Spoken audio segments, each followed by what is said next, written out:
ಈ ಪ್ರಪಂಚದಲ್ಲಿ ಯಾವ್ದಕ್ಕೂ ಭಯಪಡದೇ ಇರೋಂತ ಒಂದು ಅನಿಮಲ್ ಯಾವ್ದು ಅಂದ್ರೆ ಎಲ್ಲರೂ ಇಮ್ಯಾಜಿನೇಷನ್ ಮಾಡ್ಕೊಂಡ್ ಬಂದ್ಬಿಟ್ಟು ಒಂದು ಹುಳಿ ಸಿಂಹ ಚಿರತೆ ಅಂತ ಇಮ್ಯಾಜಿನೇಷನ್ ಮಾಡ್ಕೊಂತೀವಿ.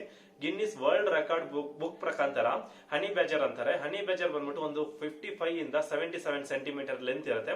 ವೆಯ್ಟ್ ನೋಡಿದ್ರೆ ಒಂದು 9 ಕೆಜಿ ಇಂದ ಒಂದು 16 ಕೆಜಿ ಇರುತ್ತೆ. ಒಂದು ಚಿಕ್ಕ ಗಾತ್ರದ ಒಂದು ಅನಿಮಲ್. ಒಂದು ಲಯನ್ ನೋಡಿದ್ರೆ ಕಂಪೇರ್ ಮಾಡಿದ್ರೆ 190 ಕೆಜಿ ಇರುತ್ತೆ. 190 ಕೆಜಿ ಇರೋ ಒಂದು ಲಯನ್ ಜೊತೆ ಕೂಡ ಇದು ಹನಿ ಬ್ಯಾಜರ್ ಫೈಟ್ ಮಾಡುತ್ತೆ ಅಂತ ಅಂತಾರೆ. ಈ ಹನಿ ಬ್ಯಾಜರ್ ಗಾತ್ರದಲ್ಲಿ ಚಿಕ್ಕದಾಗಿದ್ರು ಬೇರೆ ಯಾವುದೇ ಅನಿಮಲ್ ಬಂದ್ರು ಸರಿ, ಅದೆಷ್ಟೇ ದೊಡ್ಡದಾಗಿದ್ರು ಅದ್ರ ಜೊತೆ ಇದು ಹೋಗಿ ಫೈಟ್ ಮಾಡ್ತಾ ಇರುತ್ತೆ. ಎಲ್ಲಿವರೆಗೆ ಇದು ಫೈಟ್ ಮಾಡುತ್ತೆ ಅಂತಂದ್ರೆ ನೀವೇ ಆಶ್ಚರ್ಯ ಪಡ್ತೀರಾ. ಡೂ ಆರ್ ಡೈ ಈ ಲೈನ್ ಎಲ್ಲರಿಗೂ ಗೊತ್ತಿರುತ್ತೆ. ಈ ಲೈನ್ ಬಂದು ಹನಿ ಬ್ಯಾಜರ್ ಹೋಳುತ್ತೆ. ಇದು ಹನಿ ಬ್ಯಾಜರ್ ಎಲ್ಲಿವರೆಗೂ ಫೈಟ್ ಮಾಡುತ್ತೆ ಅಂದ್ರೆ ಆಪೋನೆಂಟ್ ನ ಹೊಡೆದು ಸಾಯಿಸಬೇಕು, ಅಲ್ಲಿವರೆಗೂ ಫೈಟ್ ಮಾಡ್ತಂತೆ. ಇಲ್ಲಾಂದ್ರೆ ಅದತ್ರ ಇದು ಒದೆ ತಿಂದು ಸಾಯ್ಬೇಕು, ಅಲ್ಲಿವರೆಗೂ ಫೈಟ್ ಮಾಡುತ್ತಂತೆ. ಈ ಹನಿ ಬ್ಯಾಜರ್ಗೆ ಭಯ ಅಂದ್ರೆ ಏನಂತಾನೆ ಗೊತ್ತಿಲ್ವಂತೆ, ಮತ್ತೆ ಯಾವಾಗ ಗಿವ್ ಅಪ್ ಕೊಡ್ಬೇಕು ಅಂತಾನೂ ಗೊತ್ತಿಲ್ವಂತೆ. ಈ ಹನಿ ಬ್ಯಾಜರ್ ಬಗ್ಗೆ ನಿಮ್ಗೆ ಏನ್ ಅನ್ಸುತ್ತೆ ಕೆಳಗಡೆ ಕಮೆಂಟ್ಸ್ ಮಾಡಿ. ಇದೇ ತರ ಬೇರೆ ಇಂಟ್ರೆಸ್ಟಿಂಗ್ ಆಗಿರೋ ವಿಡಿಯೋದಲ್ಲಿ ಸಿಗೋಣ. ಧನ್ಯವಾದ.